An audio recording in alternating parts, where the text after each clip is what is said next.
बिस्मिल्लाहिर्रहमानिर्रहीम। मेहताब हैदर एक नए एपिसोड के साथ आपकी खिदमत में हाजिर है और आज हमने रिक्वेस्ट की है पाइट के सीनियर रिसर्च इकोनॉमिस्ट हैं इदरीस ख्वाजा साहब के। पाइट ने एक ग्रोथ के बारे में एक पेपर जो है, रिसर्च पेपर जो है वो लॉन्च किया है। तो हम चाहते हैं कि हम उनके साथ इसके बारे में एक ओवरऑल डिस्कशन करें। सर, जो एक तो मुझे थोड़ा सा ओवरऑल भी इसका आप रिव्यू दीजिएगा, लेकिन जो मेरा सवाल है वो ये है कि आपने अपनी जो स्ट्रैटेजी लिखी है उसमें ये कहा है कि पाकिस्तान के लिए बहुत लाजिम है कि हम 7 to 9% जीडीपी ग्रोथ हासिल करें। पिछले साल हमारी ग्रोथ थी नेगेटिव 0.4%। ये ग्रोथ कैसे हम हासिल कर सकते हैं सर? जी हाँ मेहताब साहब, बहुत शुक्रिया अपने प्रोग्राम में दावत देने का। मैं एक्सप्लेन करता हूँ थोड़ा सा। मैं आपको ये भी बता दूं कि ये स्ट्रेटेजी हमने तश्कील कैसे दी है, इसका प्रोसेस क्या रहा है। तो हमारे सामने यही सवाल था जो आपने कहा है कि हमारी ग्रोथ बहुत कम है, नेगेटिव 0.4% थी। वो तो चलें कोविड की वजह से थी, लेकिन ओवरऑल आप 70 साल देख लें तो पाकिस्तान का जो ग्रोथ रेट है वो कोई आप कह लें कि लॉन्ग टर्म ट्रेंड देखें तो 4.5% और वो डिक्लाइनिंग है। तो हमारे सामने यही सवाल था कि क्या हम तेजी से तरक्की कर सकते हैं। इस सवाल का जवाब हासिल करने के लिए पाइट के vice chancellor doctor Nadeem ul Haq ने एक कमीशन तश्कील दिया, ग्रोथ कमीशन, पाइट ग्रोथ कमीशन। और इसमें पाइट के से बाहर के नामी ग्रामी जो मशहूर इकोनॉमिस्ट हैं और डेवलपमेंट प्रैक्टिशनर्स हैं वो तमाम लोग जो है इसमें शामिल थे। और इसमें सैर हासिल डिस्कशन। लोगों के नाम बता दीजिए। मसलन मैंने वो नाम देखे हैं सर सारे, क्योंकि आज मैंने स्टोरी भी की है उसके ऊपर, तो नाम भी ले लें ताकि जरा पता चले कि कौन कौन लोग उसके अंदर शामिल थे। जी, हमारे साथ जो है शाहिद कारजार साहब थे, सलमान शाह साहब थे, परवेज ताहिर साहब थे, शाहिद सत्तार साहब थे, आमिर जफर दुरानी साहब थे। और इसके अलावा जो है हमारे साथ एकेडेमिया से और जो है सिर्फ इकोनॉमिस्ट ही नहीं, हमने आईटी प्रैक्टिशनर्स और टैक्स प्रैक्टिशनर्स, डॉक्टर इकरामुल हक पीटीसीएल के हैं, मुकीमुल हक साहब, ये पीटीए के फॉर्मर चेयरमैन थे इस्माइल शाह साहब, इन लोगों से भी जो है हमने डिस्कशन की और फिर ये जो है कमीशन जो है स्ट्रेटेजी है जो है तश्कील दी।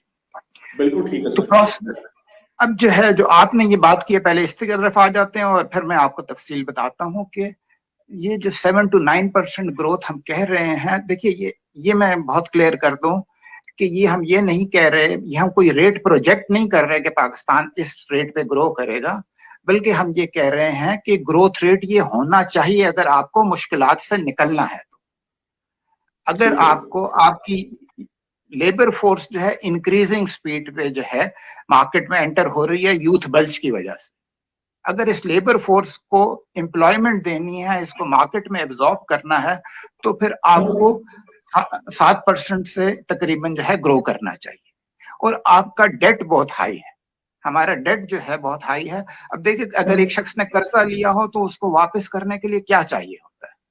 अगर उसकी आमदन होगी तो वो जो है कर्जा जो है रिटर्न कर सकेगा। तो और ग्रोथ जो है बेसिकली आमदन है, जीडीपी जो है बेसिकली तमाम मुल्क की आमदन है। तो अगर मुल्क की आमदन ज्यादा होगी तो आप अपना जो है डेट जो है ग्रो कर रीपे कर सकेंगे और उसको सस्टेन कर सकेंगे। तो पाइट का एस्टिमेट ये सजेस्ट करता है कि कोई 7 से 9% जो है ग्रोथ चाहिए, ये डेट को रिटर्न करने के लिए, सस्टेन करने के लिए और लेबर फोर्स को एम्प्लॉयमेंट प्रोवाइड करने के लिए। मैं फिर क्लियर कर दूं कि ये रिक्वायर्ड रेट है, ये पाइट का प्रोजेक्टेड रेट नहीं है। अब कैसे ग्रो कर सकते हैं? नहीं, ये आप ठीक कह रहे हैं, लेकिन सर मुझे ये बताइए, आप देखिए ना 70 सालों में पाकिस्तान की ग्रोथ जो है वो बूम बस्ट साइकिल है, यानी ग्रोथ थोड़ी सी ऊपर जाती है, आपके ट्विन डेफिसिट्स बढ़ने शुरू हो जाते हैं, आप स्टेबलाइजेशन के प्रोग्राम में जाते हैं, ग्रोथ फिर नीचे चली जाती है। होगा कैसे सर? जी, इसी यही मेहताब साहब मैं बताना चाह रहा हूं कि हमें एक पैराडाइम शिफ्ट की जरूरत है। अभी तक जो हम ग्रोथ का मॉडल फॉलो करते आए हैं वो मॉडल सही नहीं है।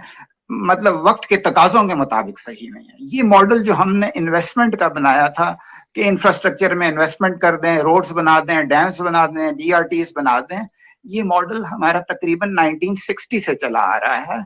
डॉक्टर महबूबुल हक और हार्वर्ड एडवाइजरी ग्रुप ने ये मॉडल बनाया था। उस वक्त की जरूरियात के मुताबिक शायद ये मॉडल सही था और उसने कुछ पे ऑफ भी किया है। 60s वगैरह में ग्रोथ काफी हुई है, लेकिन जो है नया नॉलेज जो आपको जो कुछ बताता है और वक्त की जरूरियात जो है वो ये है कि आपको हार्डवेयर से सॉफ्टवेयर की तरफ मूव करना है। सॉफ्टवेयर जिसको हम कह रहे हैं वो आपके रूल्स हैं। ये बताइए, ये सॉफ्टवेयर से मुराद क्या है आप?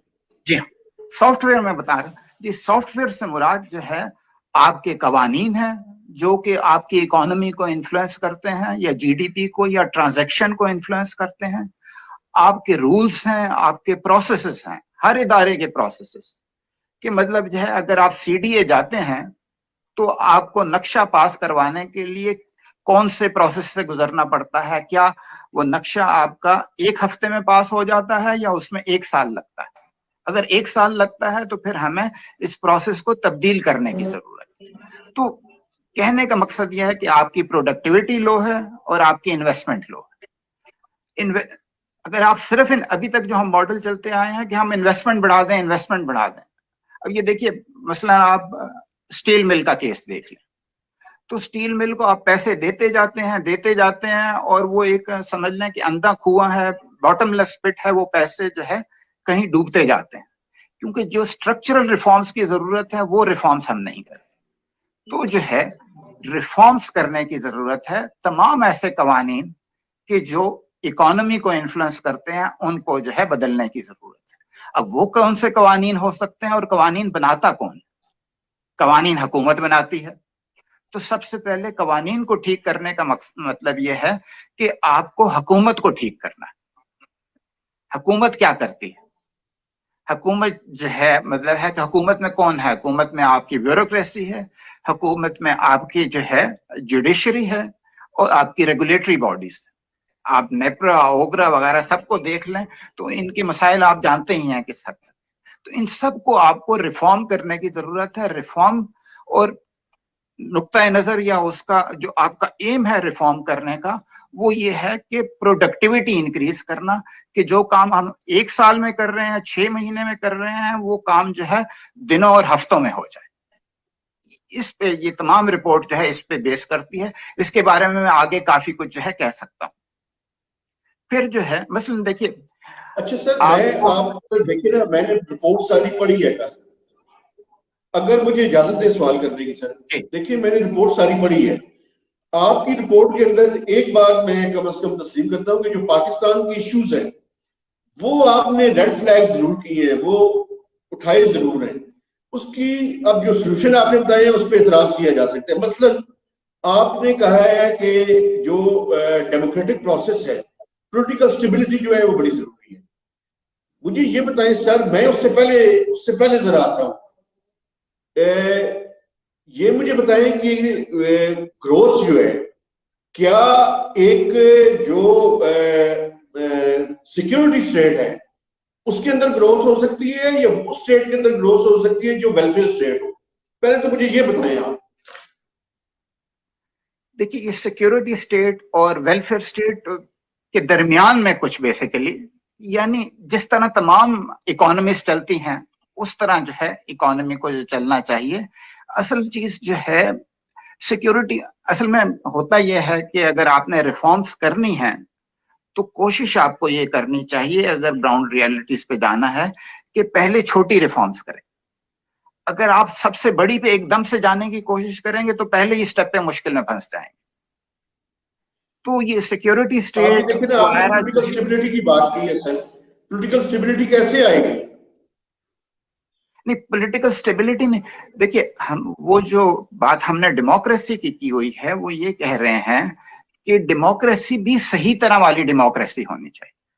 अगर आप डायनेस्टीज में रहेंगे तो जो है फिर शायद जो है चूंकि डायनेस्टीज में फिर वोट लेना इतना मुश्किल नहीं होता, तो वो शख्स हो सकता है कि इतनी ज्यादा मेहनत ना करे मुल्क को चलाने में या मुल्क को जो है बेहतर डायरेक्शन में लेके जाने में, तो वो तमाम काफी सारे मुल्कों में और कुछ ऐसा पाकिस्तान में दो टर्म्स वायरल रहा है।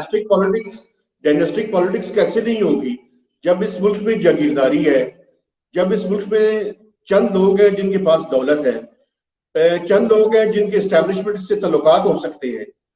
तो ये तो डायनेस्टिक पॉलिटिक्स की, और वही लोग हैं जो जुडिशरी के अंदर हैं, वही लोग हैं जो ब्यूरोक्रेसी के अंदर हैं, वही लोग हैं उनके भाई भांजे भतीजे पॉलिटिक्स के अंदर हैं।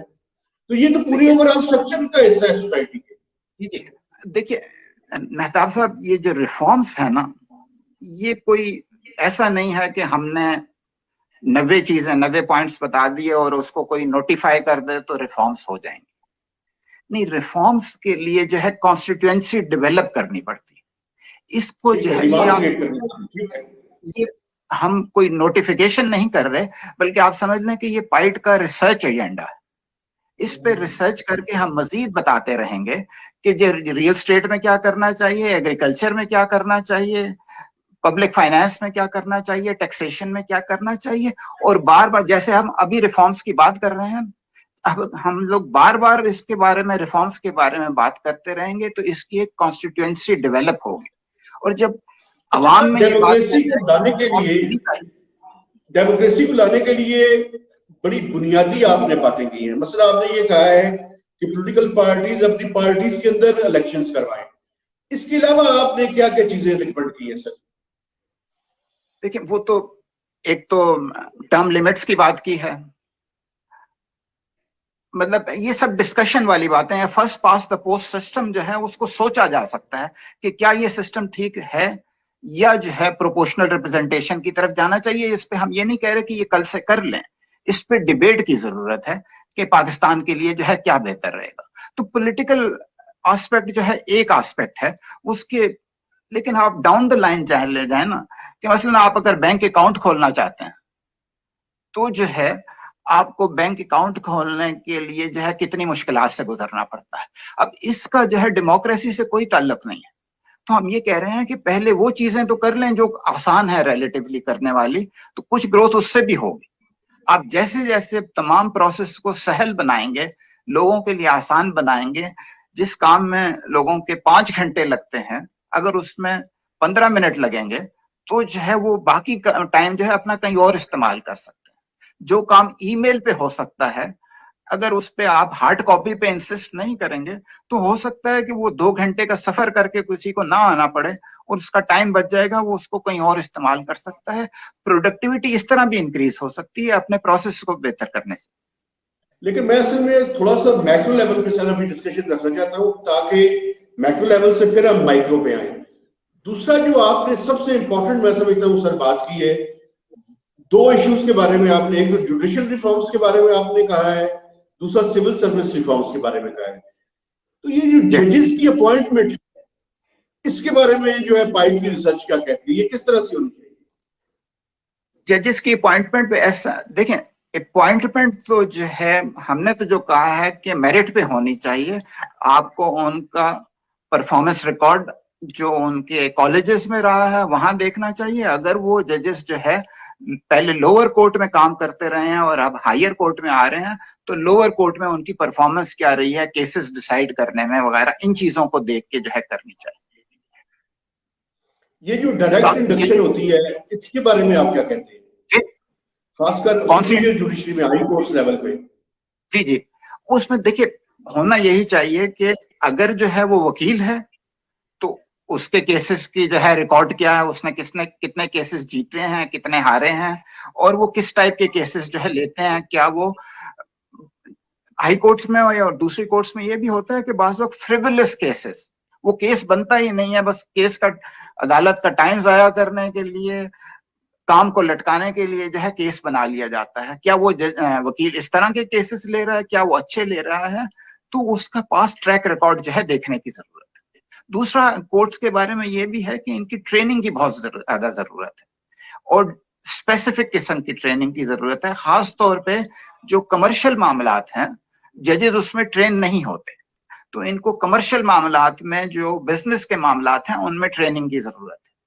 फिर जो है सुप्रीम कोर्ट ने कुछ ऐसे फैसले दिए हैं कि इंटरनेशनल कोर्ट में पाकिस्तान के खिलाफ وہ ڈسپیوٹ میں چلے گئے انٹرنیشنل کورٹس کے اندر اور وہاں پہ ملینز آف ڈالرز کا خطرہ ہے اور بڑا پرابلمز ہے. تو بنیادی طور پہ مثلا کارکے کا کیس ہے, کارکے کا کیس ہے, ریکوڈک کا کیس ہے, یہ ہوئے ہیں بالکل. ریکوڈک کا ہے بالکل. تو یہ اس میں شاید کچھ لوگوں نے جذبات سے بھی کام لیا ہوگا, اسی لیے ہم کہہ رہے ہیں کہ پراپر ٹریننگ کی جو ضرورت ہے کمرشل معاملات میں, جو کہ اس وقت نہیں ہے, وہ ہونی چاہیے. سول سروس کی جہاں تک آپ بات ہے, سول سروس پہ بہت بحث ہوتی رہی ہے. دیکھیے سول سروس کا تو ڈاکٹر عشرت حسین اس پہ بہت کچھ کر رہے ہیں. سب سے پہلے تو آپ کو ایگزام کا سسٹم ٹھیک کرنے کی ضرورت ہے کہ جو ہے یہ 4 سوال کر لیں اور پھر آپ پرشین, پشتو اور انٹرنیشنل ریلیشنز لے لیں, ٹاپ کر لیں اور فارن افیئرس میں چلے جائیں, یہ تو کوئی بات نہ بنے. جس فیلڈ میں جانا ہے اس فیلڈ کا ایگزام ہونا چاہیے, اور جو ہے اس فیلڈ کے ایگزام کے بعد جو ہے پھر کانسٹنٹ ایک ٹریننگ ہونی چاہیے جس جگہ آپ کام کر رہے ہیں اسی کے بارے میں. سب سے بڑا پرابلم صرف پبلک سول سروس کا نہیں بلکہ جو ہے تمام پبلک سروس کا جاب سیکیورٹی ہے. جب آپ ایک شخص کو لائف ٹائم امپلائمنٹ دے دیں تو پھر اس کے کام کرنے کی موٹیویشن جو ہے ختم ہو جاتی ہے. تو یہ job security has to go, اس کا کوئی اور طریقہ جو ہے. آف کورس جاب سیکیورٹی آئی بھی اس لیے ہے کہ وہ اگر دوسری طرف نہ ہو تو ہم دوسری ایکسٹریم پہ چلے جاتے ہیں, فیوریٹزم, نیپوٹزم کی طرف. لیکن اس کو ایک حد تک جو ہے لمٹ کرنے کی دوسرے طریقوں سے کوشش کرنی چاہیے, بجائے اس کے کہ آپ جاب سیکیورٹی دیکھ کر کام کی موٹیویشن ہی جو ہے ختم کر. پھر جو ہے آپ نے ابھی جاب سیکیورٹی کی آپ جو مخالفت کی ہے سر, یہ نہیں ہونی چاہیے. کسی ٹائم بھی کسی بندے کو یعنی اندر بھی لایا جا سکے اور نکالا بھی جا سکے بیسیکلی. جی بالکل, لایا بھی جا سکے اور نکالا بھی جا سکے, لیکن آف کورس سرٹن کرائیٹیریا پہ کوئی ثابت کیا جا سکے کہ وہ اس کے پچھلے 3 سال میں اس کی پرفارمنس نہیں رہی ہے, 0 رہی ہے یا بہت کم رہی ہے, اس کی بیس پہ نکالا جا سکے. پبلک سروس میں تو ابھی ایک پی این کو بھی نہیں نکالا جا سکتا چاہے جس ٹائپ کی بھی پرفارمنس. تو ان چیزوں کو جو ہے ریفارم کرنے کی جو ہے ضرورت. بیسیکلی اب یہ دیکھیں سر, یہ مجھے بتائیں کہ پچھلے کئی سالوں سے میں بھی سول سروس ریفارمز میں لکھ رہا ہوں اور ڈاکٹر عشرت صاحب جو ہے وہ اس کی سربراہی کر رہے ہیں. تو یہ ریفارمز پاسبل بھی ہیں کیونکہ ایک سٹیپ بھی آگے نہیں بڑھ سکے ابھی تک. جی ہاں, دیکھیے اس وقت جو اسٹریٹجی نظر آ رہی ہے گروتھ سے ہٹ کے ہم اگر بات کریں تو جو پہلے 2008 میں جو انہوں نے کوشش کی تھی وہ یہ جو ہے ایک ڈاکومنٹ بنا دیا اور اس کو ون گو میں جو ہے امپلیمنٹ کرنے کی کوشش کی تھی. بظاہر اس وقت جو اسٹریٹجی نظر آتی ہے وہ یہ ہے کہ پیس مل ریفارمز کی جائیں, کیونکہ جب آپ اکٹھی بہت ساری کر جاتے ہیں تو ایک بڑا گروپ اکٹھا ہو جاتا ہے آپ اس کے خلاف. جو کہ تمام ریفارمز جو ہے کچھ ونرز پروڈیوس کرتی ہیں, کچھ لوزرز پروڈیوس کرتی ہیں. تو جب آپ بہت ساری ریفارمز ایک ساتھ کرتے ہیں تو وہ جتنے لوزرز ہیں وہ اکٹھے, وڈ بی لوزرز جو ہیں وہ اکٹھے ہو جاتے ہیں. لیکن آپ ایک بہت چھوٹی سی ریفارم ایک کر دیں کہ جو ہے آپ اے سی آر کو جو ہے اس کی بیس پہ جو ہے آئندہ جو ہے پرفارمنس ہوگی, یا جو ہے آئندہ سے یہ ضروری نہیں ہے کہ گریڈ 17 میں ہی انٹر ہونا ہے اور اس کے بعد ہائر لیول پہ نہیں انٹر ہو سکتے, آپ اوپر کی لیول پہ ڈائریکٹلی بھی آ سکتے ہیں. اس ٹائپ کی ایک ریفارم آپ کریں گے تو جو ہے شاید ریفارمز جو ہے سکسیسفل ہو جائے. یہ بہت ضروری ہے. آپ کہہ رہے ہیں سر لیٹرل انٹری کی اجازت دی جائے, لیکن سر لیٹرل مجھے انٹری کی بہت دیکھیں زیادہ ضرورت ہے. یہ جو پیس میل اپروچ ہے مجھے اس پہ اعتراض نہیں ہے. مجھے 2.5 سالوں میں کوئی بتائیں کوئی ایک چیز جو ہوئی ہو. وہ ایک علیحدہ سبجیکٹ ہے وہ گروتھ سے, کہ وہ دیکھیں تو بہت سی جگہوں پہ کوئی نہیں ہوا, لیکن یہ ایک علیحدہ سبجیکٹ ہے گروتھ سے, وہ پھر ہم کسی وقت اس پہ بات کر سکتے ہیں. گروتھ میں جو ہم دوسری بات کر رہے ہیں جی, وہ جو ہے آپ کو جو ہے اپنے شہروں کو جو ہے ان کو ریکنفیگر کرنے کی ضرورت ہے. ریکنفیگر سے مطلب ہے کہ آپ کے شہر جو ہے اس وقت اکنامک ایکٹیویٹی کو انکریج نہیں کرتے ہیں. شہر آپ کے ایسے ہونے چاہیے کہ جو ڈینس ہوں, جو ورٹیکل ہوں, جو واکیبل ہوں, اور جس میں تمام ایک شخص کو جن چیزوں کی ضرورت ہے, گھر, رہائش, office, school, hospital, places of leisure, cinema et cetera, وہ تمام آپ کو اپنے قریب اویلیبل ہے. اگر آپ جو ہے جیسے کہ آج کل ہے کہ اگر ایک سر وقفہ لیتے ہیں, وقفے کے بعد ہمارے ساتھ ہی رہیے گا, وقفے کے بعد دوبارہ آ جائیں.